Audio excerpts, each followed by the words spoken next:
दीवानगी की बात आप यहाँ अकेली खड़ी? जी मैं किसी की मुंतजिर थी। बड़ी खुशी होती मुझे अगर आप ये कहती कि आप मेरी मुंतजिर हैं। मैं सिर्फ एक बात जानता हूँ कि मुझे उससे हासिल करना है। अब मैं जो करने जा रहा हूँ ना, ये मैं करना नहीं चाहता था।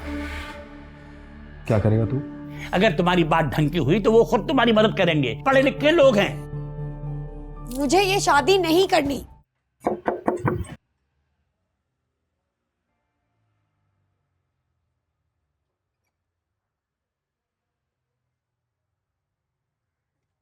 अस्सलाम वालेकुम। वालेकुम अस्सलाम। फरमाइए किससे मिलना है? नवीन के फादर से। आप हैं? मैं हूं। फरमाइए। घबराइए नहीं, मैं वैसे ही आपसे कुछ बात करना है। मेरा नाम आरिफ है। जी फरमाइए।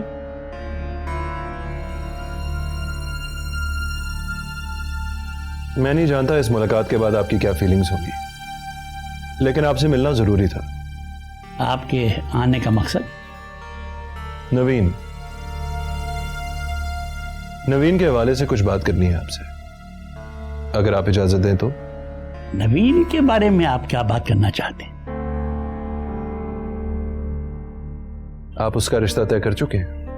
हाँ, लेकिन ये आप क्यों पूछ रहे हैं? क्योंकि मैं नवीन को एक स्याह फैसले से बचाना चाहता हूं। स्याह फैसला? कैसा स्याह फैसला? जीशान शाह से शादी का फैसला। और मैं ये भी जानता हूं कि ये फैसला उसका अपना नहीं है। वो हमारी औलाद है, हम जो चाहें उसके बारे में फैसला करें। तुम कौन होते हो और तुम्हें किसने हक दिया है कि तुम हमारे घरेलू मामलात में दखल अंदाजी करो? मैं आपके घरेलू मामलात में दखल अंदाजी नहीं कर रहा, बल्कि नवीन की जिंदगी की बात कर रहा हूं, और इस बात का मुझे हक है। किसने तुम्हें दिया है हक कि तुम मेरे घर में घुसकर मेरी बेटी के हवाले से मुझसे बात करो? कभी कभार हक दिए नहीं जाते बल्कि खुद लेने पड़ते।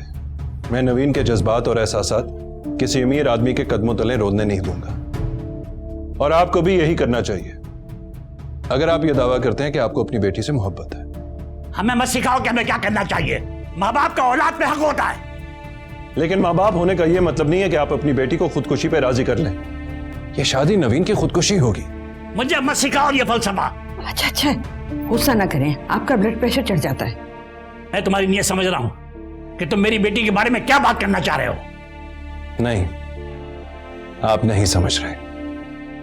देखें, मैं जीशान शाह को बहुत बहुत करीब से जानता हूं, आप लोगों से नहीं जानते। वो रिश्ते और ताल्लुक बेचता और खरीदता है, और नवीन वो रिश्तों में रहने वाली लड़की है। वो इस तरह नहीं जी सकेगी। वो खुशियां खरीदने की अहलियत रखता है, दुख दर्द उसकी चौखट तक नहीं पहुंचे, और मुझे अपनी बेटी के लिए ऐसा ही घर आना चाहिए। बस मैं इस जगह तुमसे कुछ नहीं कहना चाहता और न तुम्हें समझाना चाहता हूं। सिर्फ ये कहना चाहता हूं कि आइंदा मेरी बेटी की तरफ मुड़कर मत देखना। ठीक है, नहीं देखूंगा, लेकिन आप लोग जरूर देखिएगा। देखें कि आप लोग उसके साथ कर क्या रहे हैं। क्या आप अपनी बेटी से वाकिफ नहीं हैं? उसके दिल में क्या है, उसके रूह में क्या है, कभी आपने झांक के नहीं देखा? लड़के, मैं तुमसे आखिरी बार कह रहा हूं कि यहां से चले जाओ और हमारी इज्जत को रौंदने की कोशिश ना करो। आप लोग मुझे बिल्कुल नहीं समझे, लेकिन मैंने आप लोगों को बिल्कुल ठीक समझा। आप लोग जीशान शाह की दौलत को अपनी बेटी का सुख बनाना चाहते हैं, लेकिन ऐसा होता नहीं है। दौलत कभी भी सुख की जमानत नहीं होती। अभी भी वक्त है, आप लोग समझ लें तो बेहतर होगा।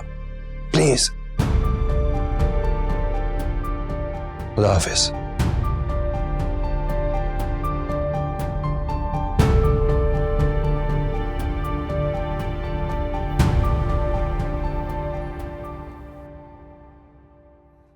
अस्सलाम वालेकुम अब्बू।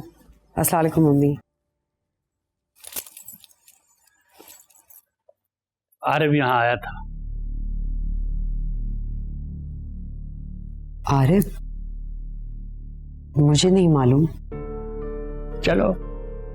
मान लेते हैं कि तुम्हें नहीं मालूम, लेकिन जो बातें उसने मुझसे यहाँ की हैं उनका ताल्लुक तुम्हारी और उसकी जात से है।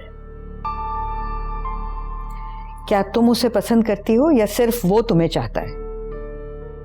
शायद इन बातों के बाद मुझे कोई वजाहत देने की ज़रूरत तो नहीं, लेकिन एक बात ज़रूर कहना चाहूँगी। मेरा और आरिफ का ताल्लुक एक दूसरे के एहसासात से है। एहसासात से पेट नहीं भरता।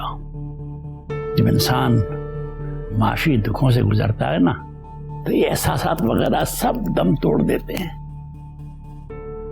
अबू, मैं ये नहीं कहूँगी कि आप गलत कह रहे हैं, लेकिन यहाँ एक सच ज़रूर कहना चाहूँगी। कहो। मैं मानती हूँ कि आरिफ के माशी हालात बहुत मजबूत नहीं, लेकिन एहसासात और मोहब्बत की एक ऐसी दीवार है जिसे ज़ीशान शाह जैसे लोग नहीं फलांग सकते। तुम्हारी सोच तो कुछ अजीब सी हो गई है और हम तो भाई थक गए हैं तुम्हें समझा समझा के। कोई जरूरत नहीं है समझाने की इसे, ये बहुत पढ़ लिख गई है, हमें कुछ नहीं समझती।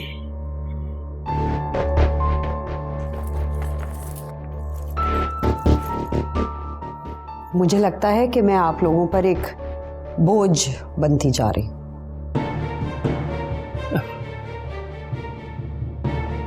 सुग्राब, मेरा दिल घबरा रहा है।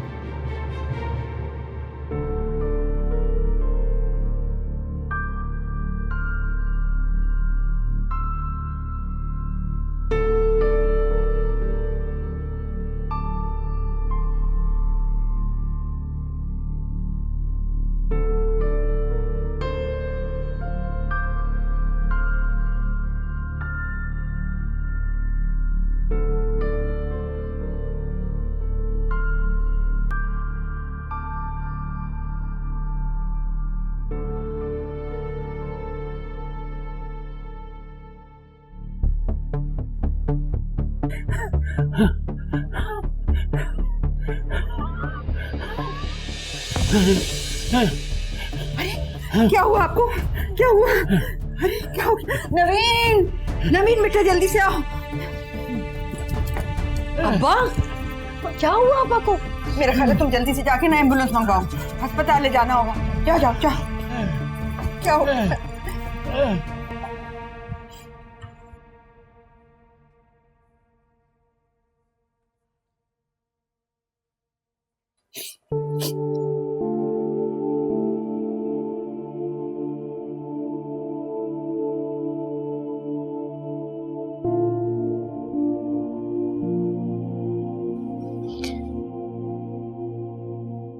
बेटा, मैं ये नहीं कहती कि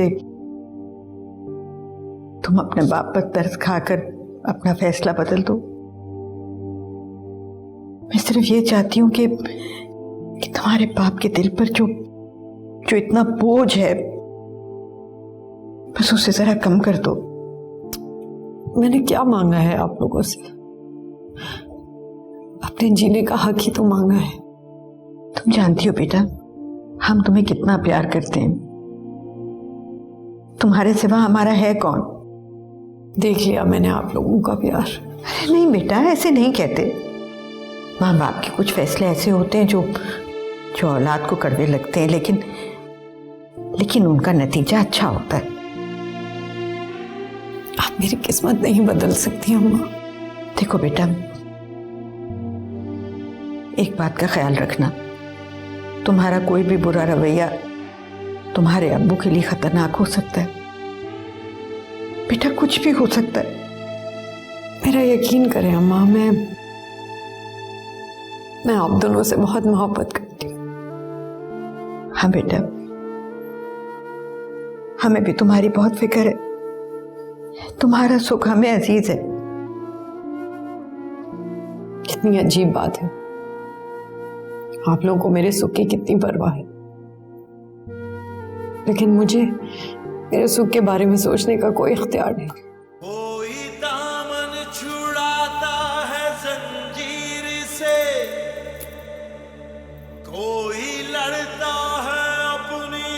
तकदीर से दिन बदलने की हर एक को आस है। जिंदगी प्यास है, मन प्यासा यहाँ। मैं उसे छोड़ूंगा नहीं। किसे छोड़ोगे नहीं? जीशान शाह की बात कर रहा हूं। अब तो उसका चेहरा बेनकाब करके ही छोड़ूंगा। अब तो खुली जंग है। किया क्या उसने? उसने अपने मकरू चेहरे पे दौलत की नकाब लगा कर रखी थी, जिससे अच्छा भला बंदा धोखा खा जाता है। कोई बात हुई है? तुम ये बताओ, इस जंग में मेरा साथ दोगी? तुम ना सिर्फ मेरी दोस्त और साथी हो, बल्कि एक पावरफुल न्यूज चैनल में एंकर भी हो। मुझे तुम्हारी मदद की जरूरत होगी। हाँ, बोलो क्या करना होगा? मैं चाहता हूं तुम जीशान शाह को अपने प्रोग्राम में बुलाओ और मुझे भी बुला लेना तज्जिया करने के लिए। फिर हम दोनों मिलके उसका असली चेहरा सामने लेके आएंगे। ठीक है, तुम जो भी कहोगे मैं हर हाल में तुम्हारे साथ हूं।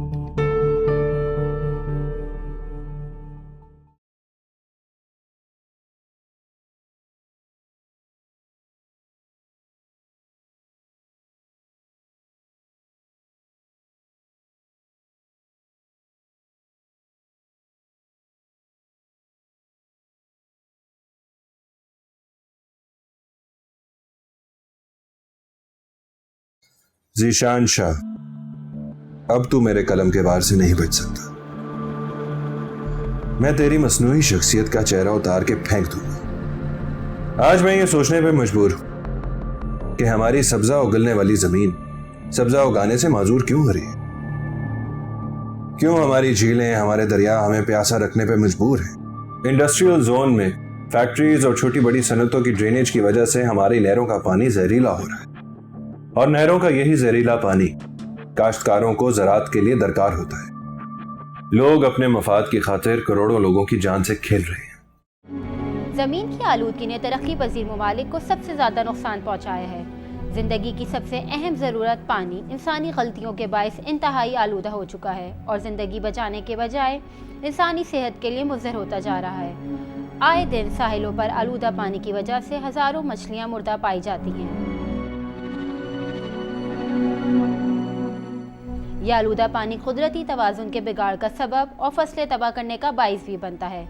केमिकल फैक्ट्री और चमड़े के कारखानों का फजला, गटर का पानी, कूड़ा करकट सब समंदर में बहा दिया जाता है, जो समंदर के पानी को जहरीला करने का सबब बनता है और इसमें रहने वाली हयात को भी नुकसान पहुंचाता है। इन मसाइल से निपटने के लिए सख्त तरीन कानून बनाने की और उस पर अमल दरामद कराने की अशद ज़रूरत है। हुकूमती दावों के बावजूद अगर आवाम को आगाही मुहिम के ज़रिए शऊर दिया जाए तो यकीनन माहौलियाती आलूदगी को किसी हद तक कम किया जा सकता है। इंडस्ट्रियल जोन के बड़े नामों में से एक नाम जीशान शाह का भी आता है, जो अपनी गारमेंट फैक्ट्रीज की ड्रेनेज इन्हीं नहरों में बहा रहा है। क्या ये एक माशी और समाजी जुर्म नहीं है? इन लोगों को इस जुर्म से रोकने के लिए कोई नजर नहीं आता, क्योंकि ये वो लोग हैं जो असूलों को और इंसानियत के कवानीन को खरीदते और बेचते हैं।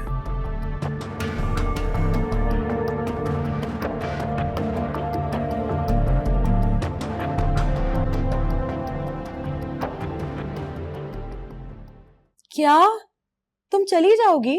हाँ, गैर मुल्की एयरलाइन है, बेनिफिट अच्छा है और फ्यूचर तो ब्राइट ही ब्राइट है। यार तुम्हारी बहुत याद आएगी मुझे।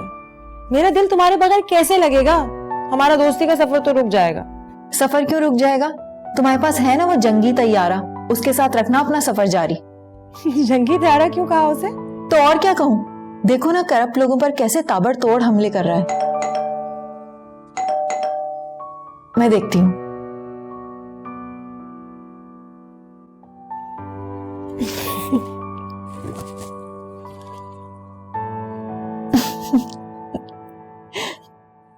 क्या हुआ? आप दोनों शायद किसी बात पे हंसना चाह रही हैं। नहीं, किसी बात पे हंसना नहीं चाह रहे। एक्चुअली अमेरिका जा रही है ना, तो इशारे कर रही है मुझे। ये तो खुश होने की बात है भाई। नहीं आरिफ भाई, इसके हंसने की वजह कुछ और है, ये छुपा रही है। वो क्या? हंसने की बात यह है कि हम आपके आने से पहले एक दूसरे को लतीफे सुना रहे थे। इसे एक लतीफा बहुत पसंद आया, उस पर ही हंसे जा रही है। भाई लतीफों पे हंसना तो अच्छी बात होती है। मैं आप दोनों के लिए चाय बना कर लाती हूँ। हाँ, तुम्हारी चाय की भी बहुत याद आएगी।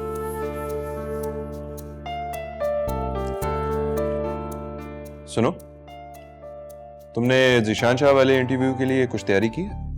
उसमें तैयारी की क्या जरूरत है? हमारे पास बहुत से सबूत हैं उसके खिलाफ, उसे बेनकाब करने के लिए। हो जाएंगे, काफी है। वैसे मेरे नए आर्टिकल ने उसकी नींदें उड़ा दी हैं। हाँ, मैंने पढ़ा है, बहुत बड़ा आर्टिकल लिखा है तुमने। लेकिन प्लीज आरिफ, तुम होशियार हो जाओ। जीशान शाह के हाथ बहुत लंबे हैं और तुमने उसकी दुखती रग पे उंगली रखी है। सुमेरा, मेरा गर्ज सिर्फ जीशान शाह से नहीं है, बल्कि मेरा शिकवा हर उस इंसान से जो इस मुल्क को किसी ना किसी तरह नुकसान पहुंचा रहा है, अब चाहे वो जीशान शाह हो या फिर कोई और वो इसलिए कि ऐसे लोग मुल्क पे एक दाग की तरह होते हैं।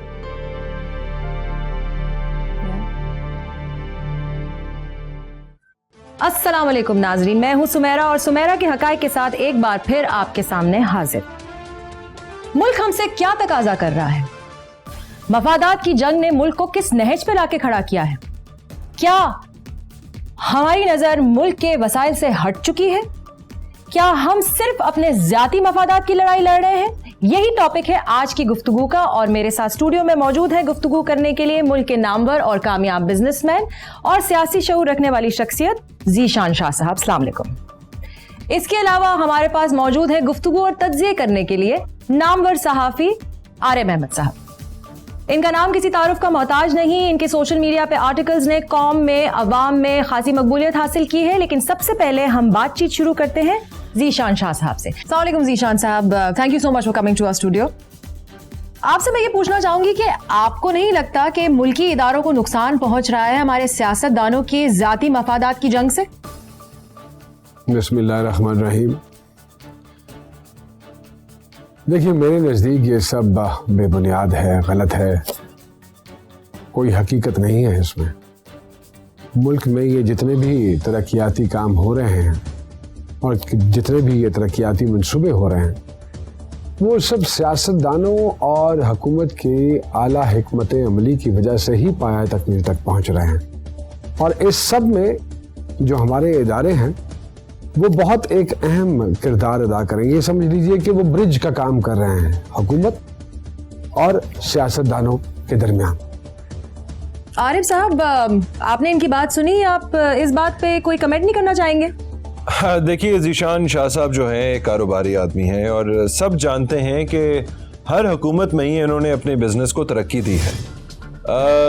किसी भी सियासी पार्टी या किसी भी हुकूमत के साथ ताल्लुक रखना, उसकी तारीफ करना इनके मुफाद में है, क्योंकि इन्होंने हर हुकूमत से अपने लिए फ़ायदा ही उठाया है। मेरे नज़दीक ये मेरे किरदार पर कीचड़ उछाला जा रहा है और मैंने अपनी दिन रात की लगन, मेहनत, मुशक्क़त, अपनी ही कोशिशों से अपने आप को इस मकाम तक पहुंचाया है। और अल्लाह तबारक व तआला का बड़ा एहसान है कि इसमें किसी भी किस्म की कोई करप्शन शामिल नहीं है। अगर कोई है तो मेरा ये दावा है, आप लाइए सामने, दूध का दूध, पानी का पानी हो जाएगा।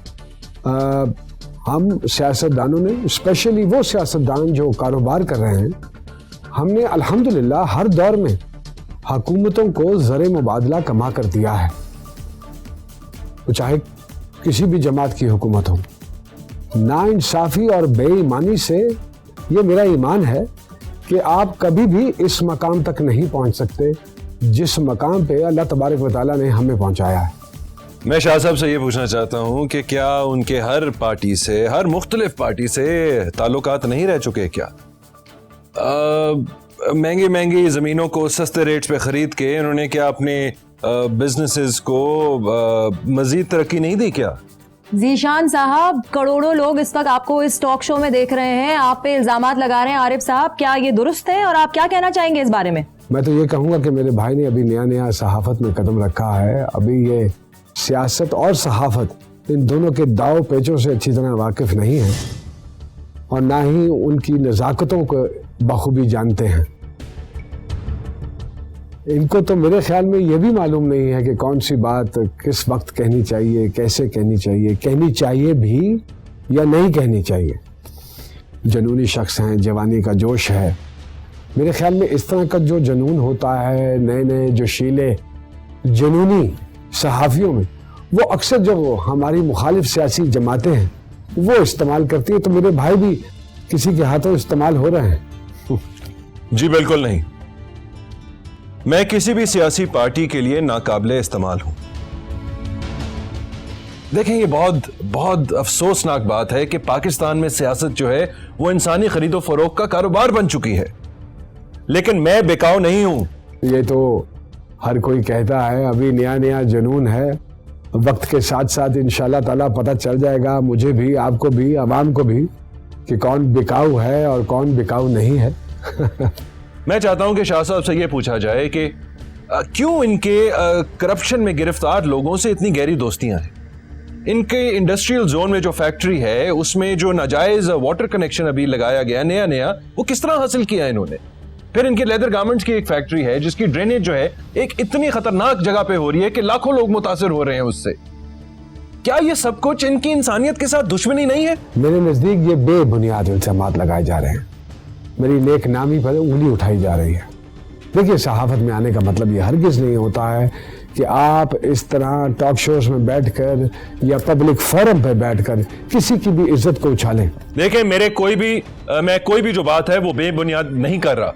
मेरे पास सब सबूत। अगर आपके पास फैक्ट्स एंड फिगर्स हैं तो आप ले आइए, आप और मैं दोनों अदालत में पेश हो जाते हैं। ये आपका काम नहीं है। आप जब कहेंगे मैं आपके पास आ जाऊंगा सब फैक्ट्स एंड फिगर्स के साथ, फिर बैठ के बात कर लेंगे हम। आरिफ साहब, आपके पास जो फैक्ट्स हैं आप भी ले आइए। जनाब, मैं जो बात कर रहा हूँ मैंने अपनी पूरी रिसर्च के साथ बात कर ले। जी जरूर, मैं आप जब कहेंगे मैं सारे नाजरीन, ये गुफ्तगू तो जारी और सारी रहेगी, लेकिन वक्त बहुत कम है और मैं आपसे ये दरखास्त करूंगी कि मुझे पता है कि इस गुफ्तगू से कोई मकसद नहीं निकलने वाला, लेकिन एक बात जो सामने आई है वो सोचने की है। मुल्क को डुबोया जाता है, मुल्क खुद नहीं डूबता। ये बात कौन कैसे समझेगा और कब समझेगा ये और बात है। अगले हफ्ते मैं सुमेरा आपके सामने हाजिर होंगी, नए हकाइक से पर्दा उठाऊंगी। तब तक के लिए इजाजत दीजिए। मैं अपने दोनों मोअज़्ज़िज़ मेहमानों से शुक्रिया अदा करती हूँ एक बार फिर कि वो हमारे साथ यहाँ मौजूद रहे। अपना ख्याल रखिएगा। अल्लाह निगहबान।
तहलका मचा दिया तुम्हारे शो ने। मेरी वजह से नहीं हुआ, सब तुम्हारी वजह से हुआ। मेरे बारे में तो ज़ीशान शाह सोच भी नहीं सकता था कि मैं ऐसा शो करूंगी। वैसे मैं हैरान हूं, मेरी मौजूदगी के बावजूद वो फिर भी आ गए। एक्चुअली मैंने तुम्हारा नाम खुफिया रखा था। उससे मुझसे पूछा था कि तज्जियाकार कौन है, तो क्या कहा तुमने? मैंने कहा कि अभी कंफर्म नहीं है, कोई भी अवेलेबल होगा उसे बुला लेंगे। वैसे मैं जानता हूं ज़ीशान शाह को, बिजलियां कूद रही होंगी उसके अंदर, अभी चैन नहीं आएगा उसको।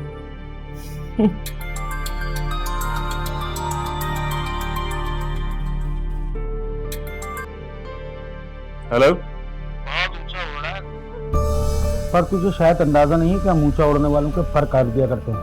जरूर काटते होंगे, लेकिन तुम लोगों ने मेरी उड़ान अभी देखी ही कहाँ? क्या मैं पूछ सकता हूं किसके लिए भौंक रहे हो तुम? तुझे अच्छी तरह अंदाजा है तूने किसके पिंजरे में हाथ डाला। वो लोग तुझे कच्चा चबाकर एक साइड पर फेंक देंगे यही तो मैं चाहता हूं कि वो मुझे अपने खाने वाले दांत दिखाए। दिखाने वाले दांत से मुझे वो चबा नहीं सकता। जाके बता दो उसे जिसने तुम्हें फोन करने को कहा है। ओ हीरो, सब आर्टिकल लिखकर तू अपने आप को बहुत बड़ा इनकलाबी लीडर समझ रहा है ना? बड़े लोगों का शिकार करने निकला है ना तू? ये तेरे बस की बात नहीं है। शिकार करना हमारा काम है। आज से तू आगे और हम पीछे। होशियार है ना? किसका फोन था? यकीनन जीशान शाह का कोई आदमी होगा। क्या कह रहा था?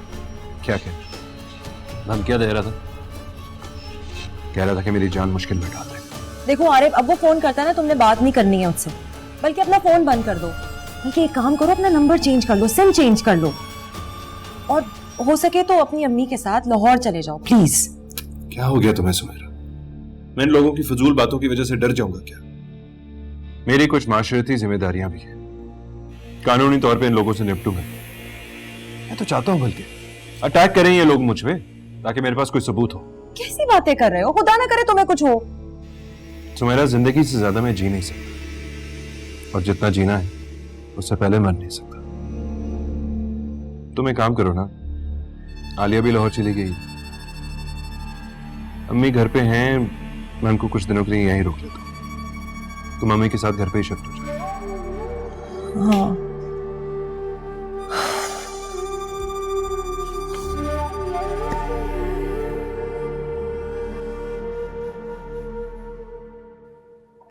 अस्सलाम वालेकुम जी।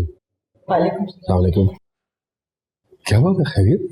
वो तुम मुझे मुश्तबा ने बताया कि इश्तियाक साहब हॉस्पिटल में है, तो मैं तो फौरन चला है। क्या बताऊं, अचानक ही हार्ट अटैक हो गया। ओह, अल्लाह अकबर। तो अब कैसी तबीयत है उनकी?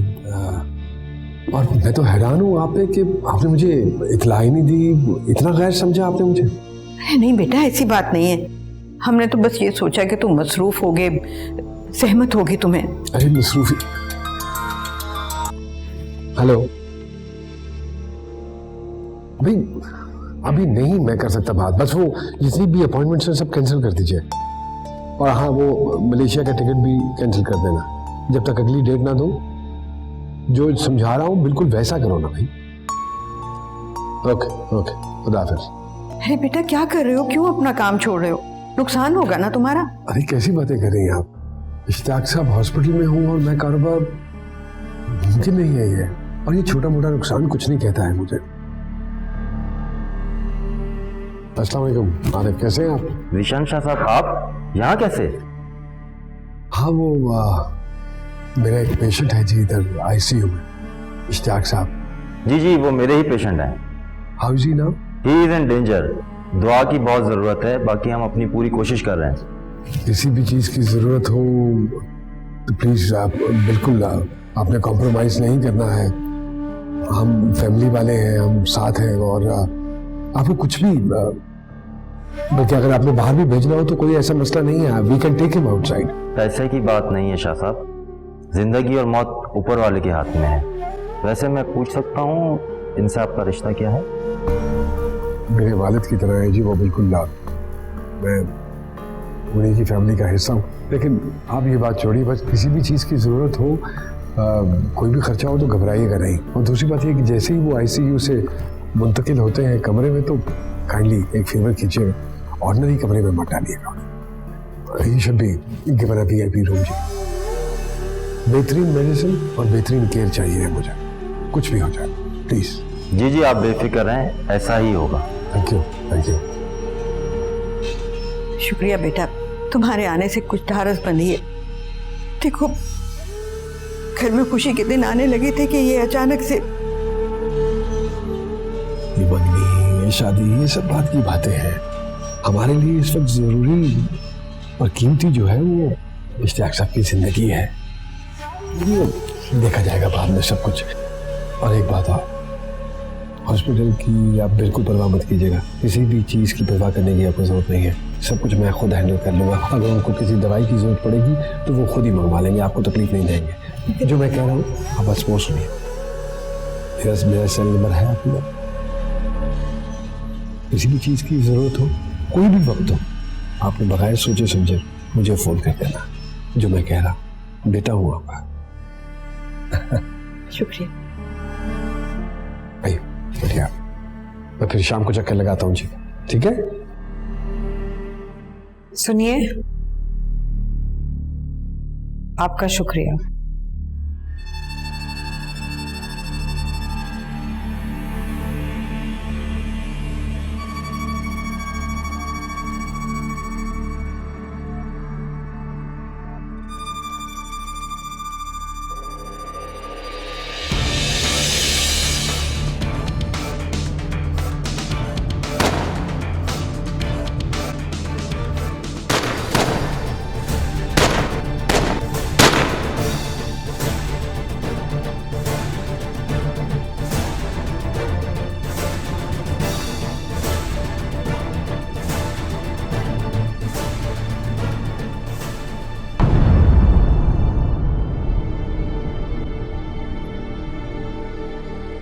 नवीन,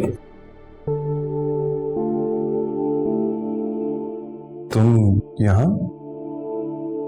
हाँ, तुम्हें अपनी उलझनों से फुर्सत मिले तो किसी और जानिब देखो। कितनी दफा फोन किया, तुम्हारा फोन बंद था। शायद मेरे लिए ही फोन बंद किया था तुमने। नहीं, मैं ऐसा क्यों करूंगा?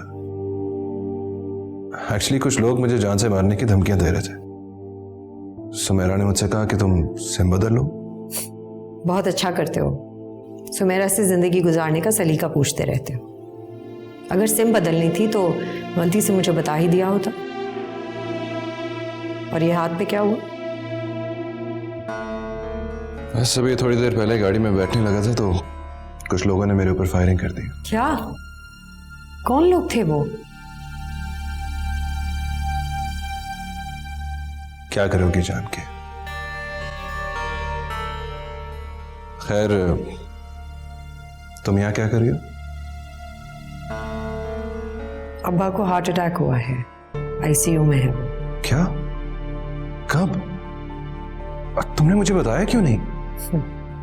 कब से फोन कर रही थी, लेकिन तुम्हारा तो फोन बंद था सुमेरा के कहने पर। मेरा सुमेरा से कोई ताल्लुक नहीं, लेकिन तुमसे तो है ना। जरा सही ख्याल कर लिया होता। ख्याल तो बहुत आता है तुम्हारा, लेकिन फिर ये सोच के रुक जाता हूं कि तुम्हारी जिंदगी में शायद कोई और हो। मेरे पास कौन होगा? तुम बहुत अच्छी तरह से जानते हो मेरे रिश्ते नाते, मेरे ताल्लुकात, मेरे नजरियात क्या हैं। और अगर तुम्हारा इशारा ज़ीशान शाह की तरफ है तो हाँ, वो यहाँ ज़रूर आया था और मैं उसके अखलाकियात से काफ़ी मुतासिर हुई। यही लग रहा है कि तुम बहुत मुतासिर हो उससे। और क्यों ना हो, तुम्हारे पास वजह भी तो है। उसके पास पैसा है, खुशियां खरीद सकता है वो। मेरे पास क्या है? मुश्किलात से भरी, मेहनत मुशक्कत वाली जिंदगी। तुमने भी तो अपना फैसला बदल लिया सुमेरा का हाथ थामकर, लेकिन यह अलग बात है कि मेरा हाथ भी नहीं छोड़ा। शायद तुम्हारी शर्मिंदगी ने तुम्हें ऐसा करने पर मजबूर किया। मुझे इल्जाम नहीं दे सकती तुम। सुमेरा के साथ चलने में और ज़ीशान शाह के साथ चलने में बहुत फर्क है। सुमेरा तो मेरे साथ एक दोस्त की हैसियत से चल रही थी, लेकिन आज मैं ये सोचने पे मजबूर हो गया हूं कि तुम मेरे साथ किस हैसियत से चल रही थी। मैं तुम्हारे साथ अभी किसी बहस में नहीं पड़ना चाहती यार। इस वक्त मेरे नज़दीक मेरे वालिद की ज़िंदगी से ज़्यादा और कुछ अहम नहीं है। वो यहाँ पे क्यों हैं, यहाँ तक कैसे पहुँचे, ये तुम जानते हो। मेरी वजह से, मैंने तुम्हारी वजह से उन्हें बहुत दुख दिया है। उनकी कोई बात नहीं मानी, लेकिन मैं अब उनकी कोई बात नहीं झुठलाऊंगी, चाहे कुछ भी हो जाए।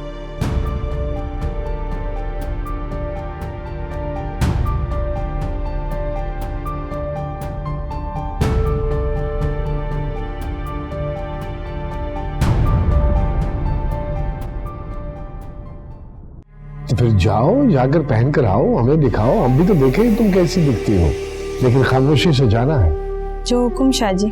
बिजली से चलने वाले ये प्लांट्स इंपोर्ट करने का एक बड़ा मंसूबा पेश किया गया, जिसके तहत 2200 में से सिर्फ 740 मीडियम साइज प्लांट्स मंगवाए गए। इस तरह के कपड़े पहना करो,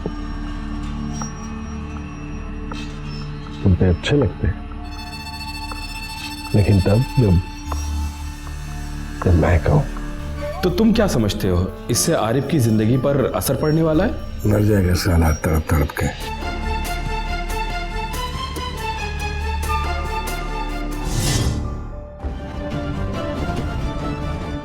मन प्यासा यहाँ जिंदगी प्यास है।